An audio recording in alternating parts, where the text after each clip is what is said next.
Good afternoon. My name is Tim Markle. I'm Director of the Southern Regional Center for Children and Youth with Special Healthcare Needs.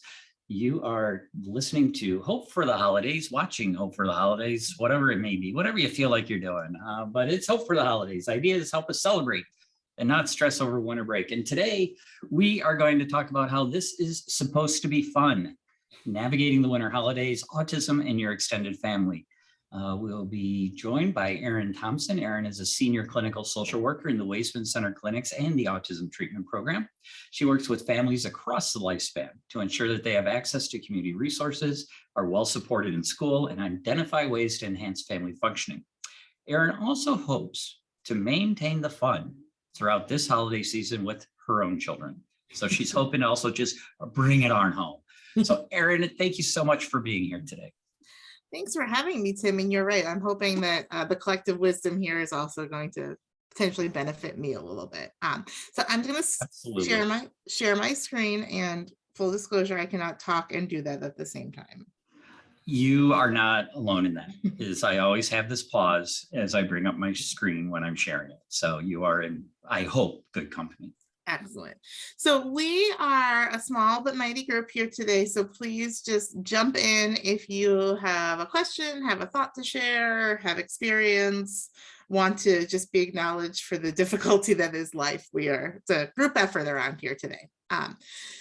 So, I think we have to always start, particularly in our COVID life, and kind of recognizing our current reality. And I think, for many of us, we made a lot of sacrifices last year. In some ways, I think last year was easier in the sense of it was very clear of hunker down at home, don't see people outside of your immediate household. If what's right for your family is that you see people outside your immediate household, that you're making very conscious, safe choices. In some ways, that is easier, as hard as it was. I think many of us were coming into this holiday season thinking about kind of all the things that we missed, that we enjoyed in previous seasons, that, we had kind of done our part. Perhaps all of the adults and children over the age in your house are partially, fully vaccinated.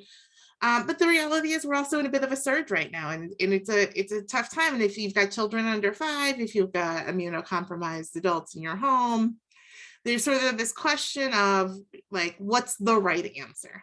And how do you find that balance? And so in some ways, this year almost feels harder than last year because the answer isn't quite so clear cut. And you're sort of navigating both what the needs of your immediate family, the needs of your extended family, all of the sacrifices you've been making up until this point, and a desire to have a little bit of Christmas magic or holiday magic or New Year magic. So that's I think it's helpful just kind of frame where we are in this moment in time. And I say that both as a parent and as a social worker. It's all kind of coming together, particularly if you're a family that celebrates Christmas or Kwanzaa, which are coming up, really thinking about okay, well, what am I doing Friday? I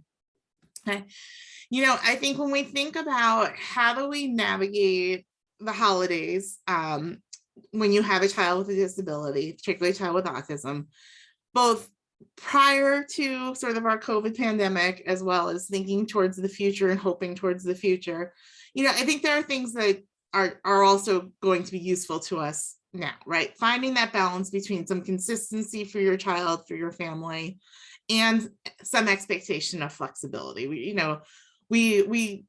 know that children in general and children with autism in particular really benefit from having some level of consistency in scheduling, thinking about what are the touch points in your daily schedule that maybe you want to keep. Do you want to kind of keep mealtime about the same? Do you want to keep bedtime about the same?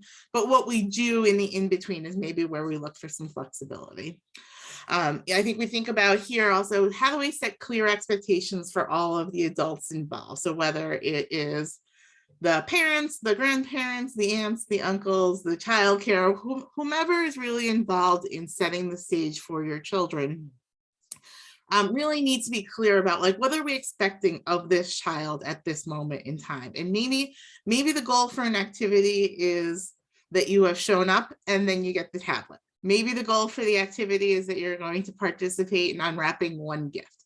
Maybe the goal is that we're going to take gifts home and we're going to take a bunch of pictures and send them out after. Whatever the expectations are, that everybody is really clear on them so that the child isn't getting mixed messages, because that's where you end up with a meltdown, right? When no one is clear about what to do, what's expected, and then feelings are hurt, and it's sort of the child who ends up lost in the lurch. This is where we want to really prepare your child for what the day or the event might look like. Depending on the age of your child or their needs, a visual schedule or even just a quick jotted out agenda might be really helpful to go back to with them. Whether it's looking at it the night before, the morning of, and when you arrive, them having it available to look at, so you can kind of point through where we are in the schedule and the routine, may just help them to feel more oriented in time and space and what they're supposed to be doing at that moment. You may want to think about whether or not you're going to practice activities that you want your child to participate in. Are you a family that attends religious services? At this point in the year, you're probably a little behind on practicing, but something to mark down for the future. But if that's something that you want to do, like Christmas Eve, probably not the best time to do your first religious event in 6 months.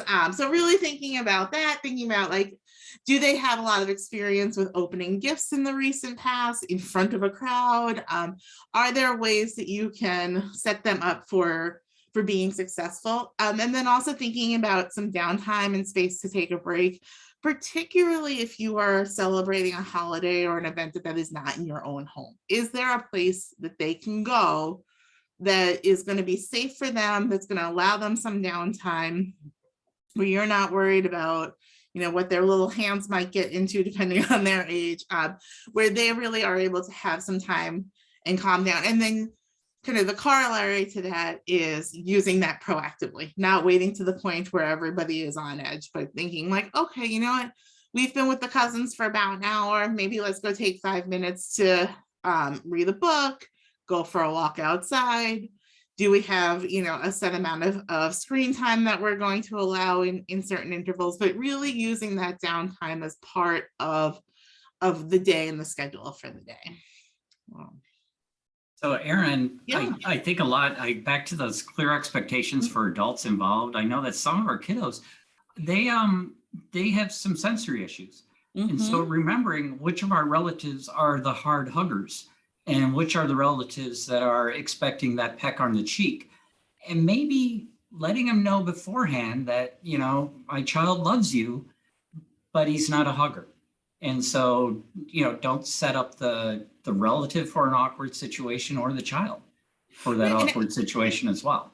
That's such a great example, Tim, because I think that there's two pieces of that. It's setting up the adult that we're not going to force this child into physical contact that they're not comfortable with, and setting up the child that we're also not going to be rude, right? So you need to offer a greeting in some way. You don't have to offer a hug. You don't have to offer a kiss.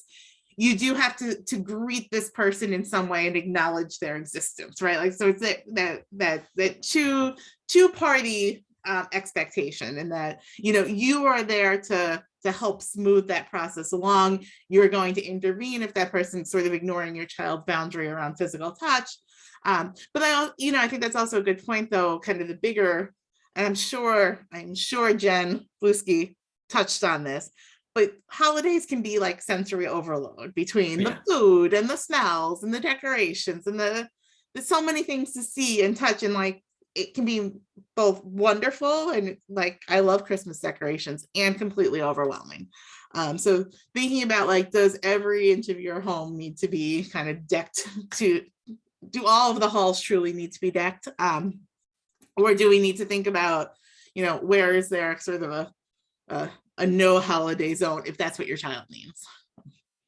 Yeah, and I also think of when my son, who's 23 now, on the spectrum, is we had to think about when we went to holidays at his grandparents, and just one aunt, one uncle, very few cousins, just 2 or so cousins. But what was the purpose for our being there?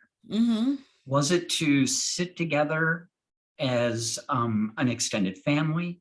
Was the main purpose to open gifts? Was the purpose to play games? Was it to catch up? on what's going on, because not all those things take him. Right. He didn't need to be part of all those things. So if my main purpose at this point is to interact with my in-laws and play some games, okay, maybe he's part of a game. Maybe he plays a game with us, but maybe there's another game that we're going to play that would be really stressful for him to take a part in. Okay, am I going to force him to take part in that game? Am I going to force him to talk about, the conversations about, so what's going on with Aunt Sally? When I know that it's just going to sit there and result in a meltdown. And it's going to result in him needing to get away. Or do I plan for that and say, okay, we did the presents together. So this was our together part. We did the dinner together. We did the presents together. Okay, we're going to play games. We're going to ask you to play one, but then you're free to do what you want, or you're free to go to that we had a space for him to go where he could chill, because he really got a little bit anxious around people. And so we always make sure that he had a place that he could chill alone. And I think that's so important, Tim. It's that, like, you had a plan, right? And I think, and then you were able to communicate to the other adults what the plan was, and you were able to communicate to him what the plan was. And I think what that level of planning and communication looks like in many ways depends on your child, of course, and their age and their needs, but everybody benefits from knowing what the plan is, even if you're only just communicating it to the other adults around you. Exactly. Love that. I think one of the things that COVID has brought to us is that there's really been opportunities for assessment and in the choosing of what activities we do. And that to me is in fact a blessing, right? So when you're thinking about what holiday activities you want to participate in, I think it's really helpful to think of, like, what has historically gone well for your child with autism in your family, and what has historically gone poorly. And I think it's important to reassess these every, couple of years, because your child grows and changes, your expectations grow and change. And so, what you decide this year may not be what you decide every year from now until the end of time. But I think really making that assessment of, like, every single year we go to zoo lights, and every single year it's a problem because the animals are all inside. Okay, well, maybe it's time to stop going to zoo lights, or it's time to get a babysitter and go to zoo lights on your own, because it's something that you will enjoy, right? So I think it's really looking at, and I think, I think last year and this year have really kind of brought us to a place where we have to do some risk assessment anyway. And I think as part of that risk assessment, when you're thinking about your child with autism, you are really have the opportunity to say, okay, like, what are my really main priorities for my family? What are things that we always enjoy doing together, and do those things? And what are the things that we can say, this is never fun for my child, therefore it is never fun for me, and maybe we should stop participating. So that may or may not go over so well with your extended family, but I think that it's the reality, because if all you're doing is kind of trying to support and deal with a child who's having a meltdown or is having a terrible time, like, really, how fun is that for everyone? And so taking advantage of kind of the one little piece of positivity we can pull out of year 2 of COVID at the holidays is, this is our chance to really look at, what do we want to do, and what are the things that are going to be gone from our family traditions for now. Doesn't mean you can't revisit them, but for now, we're just taking a break from some of these things. So it's probably, the reality is many of these things true for all families with children. The other reality is that there's still time. So even if you are in the point of, like, Christmas is coming, you're a family that celebrates Christmas, it is Christmas week, you can still think to yourself, okay, well, how did Thanksgiving go? Have we done any other holiday events? What is the state of the world in your home right now? And then decide, like, okay, do we need to make some changes about what we were planning for the next few days? Do we need to make some changes around what we were planning for the new year? Really thinking about, what's your biggest priority? What brings you joy as a family? What brings you joy as a parent? What brings your child joy? Focusing on those activities, and then adding from there. And this is the hardest time to be doing this, right? Because at this point, you've sort of set plans with your extended family. You've sort of staked your claim about what you were and weren't going to do. But you know your child, you know kind of where they're at this moment in time. And for some kids, kind of, particularly I think about kids who are in school now, we're on day 2 of winter break for many school districts. Maybe they've had some downtime and things are like, okay, we could actually do some things that we were thinking we weren't going to do. And there are some families where like, okay, really what we need is more of this, because that's where we are at as a family. So I think don't be afraid to reassess, and also acknowledging that this is the hardest time to reassess, right? Early December would have been a little bit easier to communicate perhaps to your in-laws that you weren't coming for Christmas, or that you were only coming for a short amount of time, but don't feel like because you made the plan that you 1000% need to stick to it, and really allow yourself the permission to do what feels right for your child and for your family. I think when you're thinking about kind of what's fun, I think making a list of activities, and I think being clear that those activities should be things that are fun for your child, and also things that are fun for you. Okay. That it shouldn't be about, of course, as a parent, you are going to do things that are not particularly fun for you because they're fun for your kid. But also thinking about, are there some things on that holiday list that you enjoy doing? When you're considering whether or not you're going to do some kind of virtual event, how has online school gone? Whether was last year, or if you've been sort of in and out of the COVID quarantines in the various districts, that's a good sign of how a virtual event might go. And then also being really specific with your child about what your expectations are for the activity. I think this is also where you think about, like, where do you depending on your child's age, where do you let them opt out? And where do you say, okay, it's really important to me that we do X activity as a family. I would like you to do these other 3, but you can pick one of them, right? And so you really set them up to be successful. You set yourself up to actually enjoy the activities that are really important to you. And then also kind of thinking about like, well, there's nothing on here that I'm like 100% really want to do, and my child is kind of about, where you go, do we even have this on the list, or do we take it off the list, or do we decide like 5 minutes before it starts, are we going or not going? So having, again, coming back to that idea of like some consistency, some expectations, and then some flexibility in the moment. The time to reflect on all of this for next year is in January, right? So give it end a couple of weeks, end of January, really think through what went well this year, what was okay, and what went terribly. Because this is the time to start thinking about like, what do we definitely want to do next year if it's an option? What are the things that are maybes, and what are the things that, this isn't where we are as a family right now. I think as we get further and further away from the actual event, it all starts to blur and be like, oh, it was kind of fine.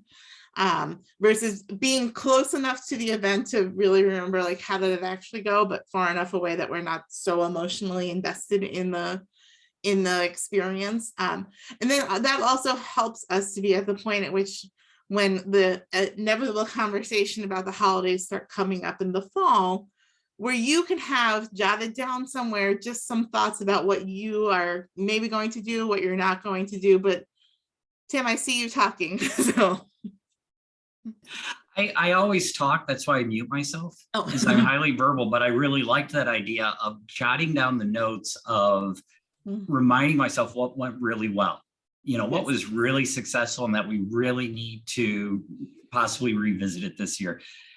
And then what was a bust? What did we think was going to go well, and it just didn't? Do we need to change something in it? Was it the timing? Were we all tired? Were we all hungry? Or was it the event itself? Was it the travel? What didn't work, so that I don't continually do the same things year after year and go, well, this January 20 or this December 23rd was just miserable. What is it that I can change? I love that. Well, and I think that sort of really like focused in kind of assessment of like, okay, Was it the activity that was wrong, or was it the fact that it was the fourth activity of the day, or we got there and it took us longer, so we didn't, like, nobody had eaten, and if we had had a snack or dinner beforehand, it would have been fine, right? Like, that's why I think you want to do this sort of close to the event, but not when you're still feeling like this was terrible and sad about it, right? Like, where you can really look at it critically and say, okay, like, if I had done X, Y, or Z, I think this would have been really successful, or, you know what, everything about this was terrible and I never want to do it again. both of those answers are reasonable. But then on the flip side, thinking about, okay, the things that went really well, like, okay, what did I do to set this up? Was it just the right activity on just the right day? Was it, you know what, we could have done this activity any day of the year and it would have gone fantastically? Like, really kind of having both for things that didn't go so great and things that went really well, thinking through, like, what was your behavior? What did you set up in advance? How did you prepare for that activity in a way that got you both good results and not so good results? But I think, and then also writing it down somewhere, probably where you might remember it. This might be a place to, like, put it in your, like, calendar somewhere in September, so that when you get to it, you'll be reminded of it. Or, you know, maybe you're better at keeping notes places than I am. At the very least, consider putting the note in with your wrapping paper. Oh, there you go. That works. As you're considering wrapping gifts, you can sit there and go, oh yeah, that didn't work last year. Let me call Aunt Mary and tell her no. Wherever your future self is going to find it easily, I think, is the key, because your future self will thank you for this. I think if you are on here and you are saying to yourself, but I'm one of the good guys, I'm here to help, great, please be that person. Okay, I think if you are that person, the keys in my mind are really offering clear, specific help with no strings attached, right? So, can I watch your child so you can take the other kids to zoo lights? Can I make something specific for dinner that I know your kiddo is going to eat? And then if the offer is accepted, great. If the offer is declined, also great. Like, I'm not here to guilt you into letting, don't put me in the position of guilting you into helping you, right? Like, that's really up to you. I think if you are the one that is hosting an event, really checking in with caregivers, is there anything they need? You know, does their child need a quiet space? Would that be helpful? You know, is it really helpful to you if I ban screen time during the event? Like, it's my house. You know, like, is it just easier for you if I'm the bad guy? And, like, the rule at my house is kids aren't allowed on the screens. You know, and then you're not the one who's saying your kid can't do it when other kids maybe can. I think checking in, particularly around, you know, if you've got a child in your family who's got allergies or are really picky either, or more selective either, really thinking about, like, what are you serving at that meal that is going to be comforting and friendly? And then kind of related to that, not being the person who comments on what the child eats or doesn't eat. Like, everybody knows little kids only eat the bread at meals on the holidays. Like, it's fine.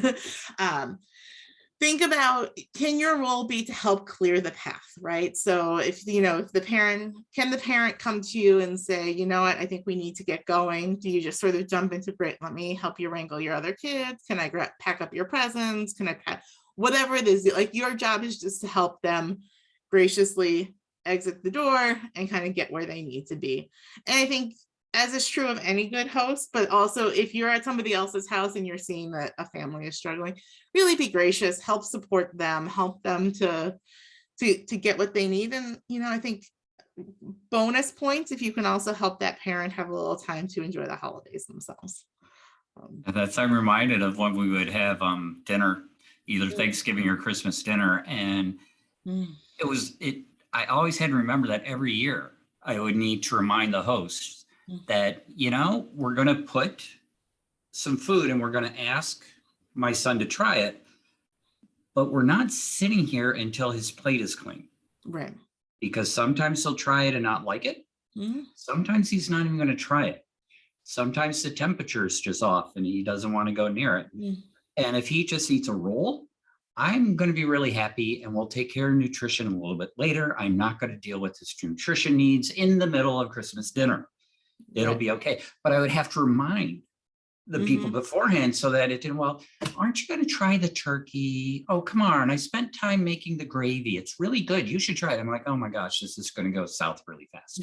Like, No I one's don't going want to to feel sit good through that meal. Yeah, exactly. No one's going to feel good at the end. So remembering beforehand to say, okay, just remember, he's really picky. He's going to try some things. Maybe this year he's not going to try some things. As he got older, he tried more things. So just so, other parents know online is he started out very, very restrictive. I mean, it was rolls. He had rolls at Christmas dinner. And now he tries more and more stuff. And over the years, he would try more and more things. But it was really important that he didn't feel shamed at the Christmas table, at the dinner table. So that was my responsibility, communicate beforehand to make sure it didn't happen. I think sometimes when you have a child with an identified need or an identified disability, they sort of become the focus, right? And so it becomes about, well, is this kid eating the turkey?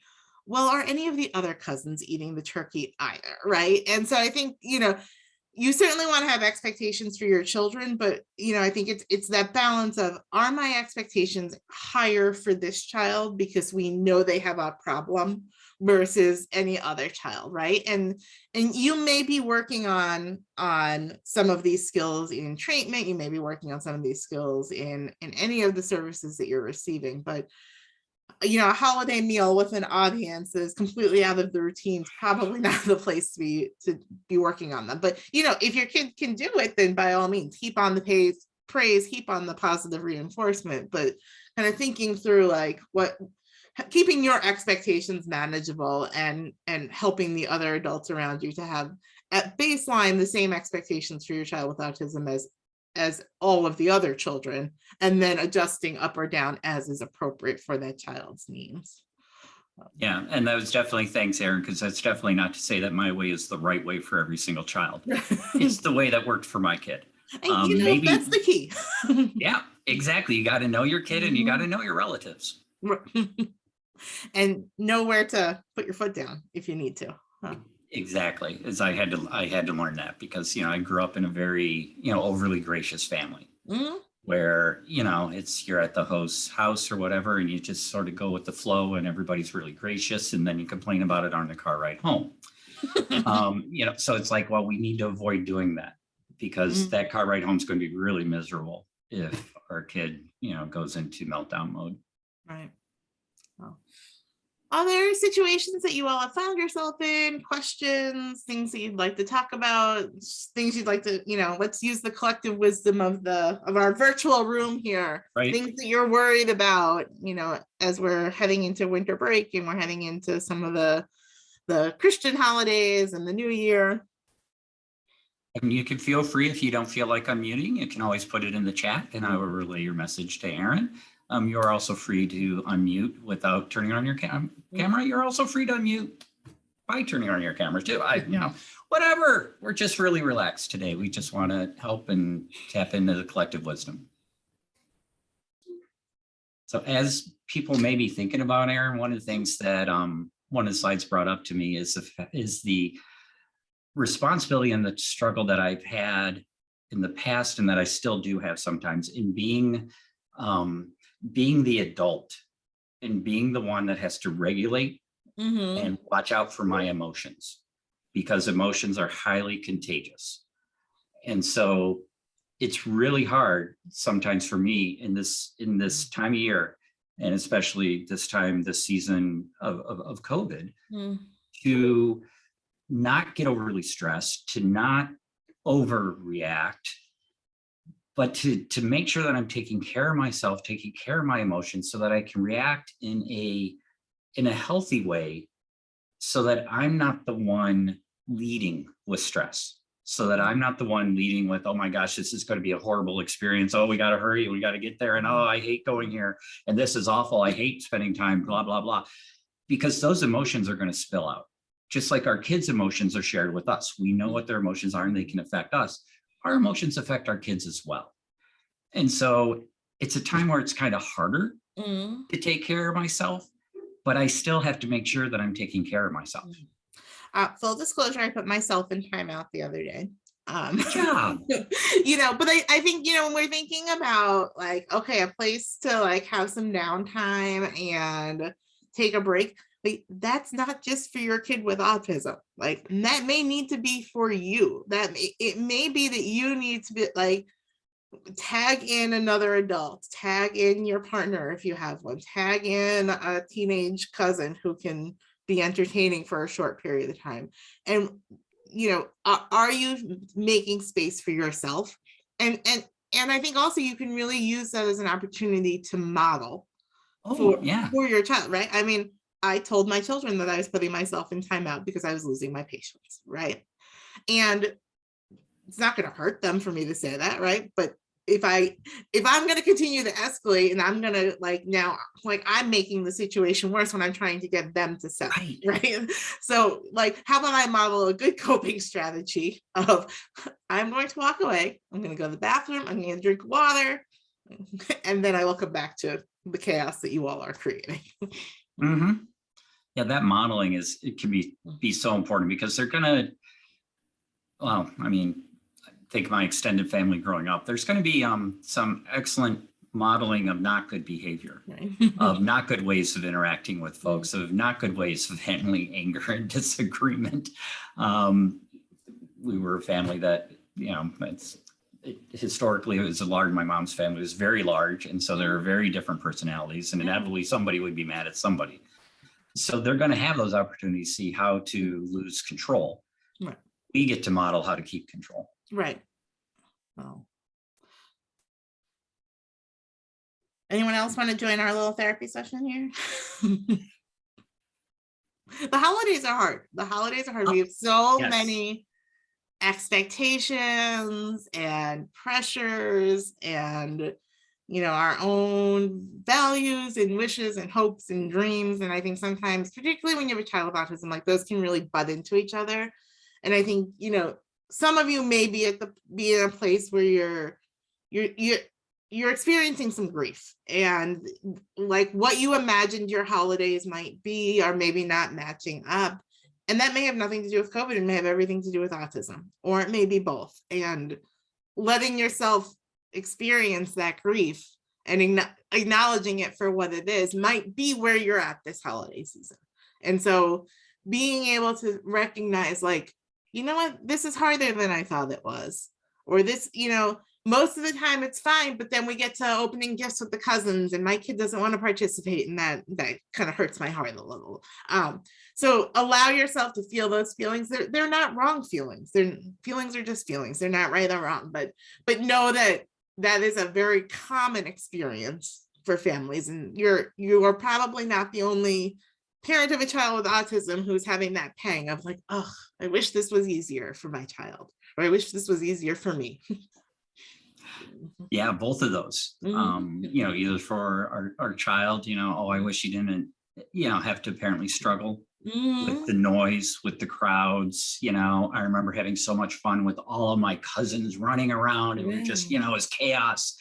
And that's not going to work. That didn't work for my son. Chaos made him shut down.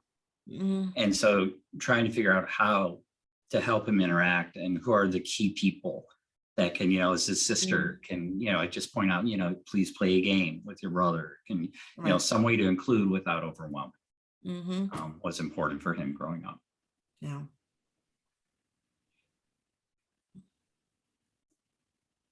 If you've not watched the Talks with Hunter and Tim as a side little plug, I highly recommend them. So yeah, tomorrow at noon, we're doing Holidays with Hunter. He's going to reflect on how he handled the holidays. Well, these two are a nice little corollary to one another, aren't they? They do. I try to keep things together in my life as much as possible. It just makes things a heck of a lot easier. So he's 23 now and is enjoying sharing about who he is. So it's always interesting. I never really know what he's going to say.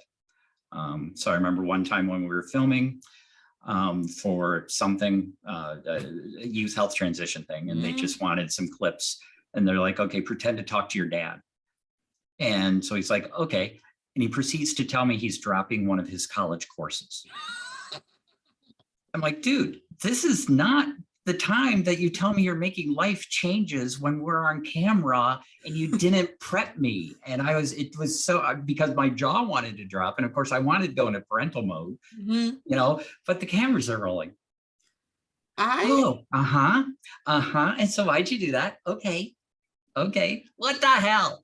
I'm going to say that's maybe the most socially astute thing he may have ever done, because yes. I think I put that overall net win. So I think he knew what he was doing. Yes. No doubt in my mind. So I don't see anything in the chat. So, I mean, if you have any closing thoughts, words of wisdom, I love what you said about grief too, is we constantly have to be aware of what we think we want to happen, what we think should happen, and what the reality is, and that there may be times where reality just doesn't match up with what our plans were, and that there may be some grief involved in that.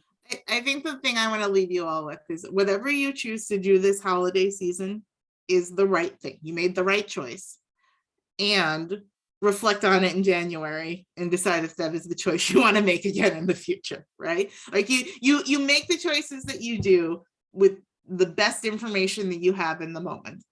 Doesn't mean it always works out, but whatever you choose is the right thing, and decide if you're ever going to do it again.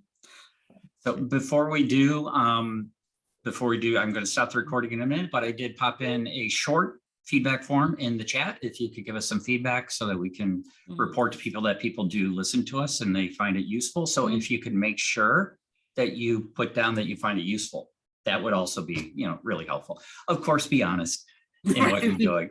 But thank you all for being here today. I know it's not the easiest thing to break away for 30 to 45 minutes during this season. Erin, thank you so much for being here, and look forward to extending more hope for the holidays to families and providers. Really appreciate it, Erin. Thank you for having me. And if you are celebrating holidays in the next 2 weeks, happy holidays. Enjoy every moment. I hope there is magic for you and magic for your child. Yes. Yeah. As I've been telling people, whatever you're doing, do it with joy. Yes. Just do it with joy. Thanks a lot, Erin.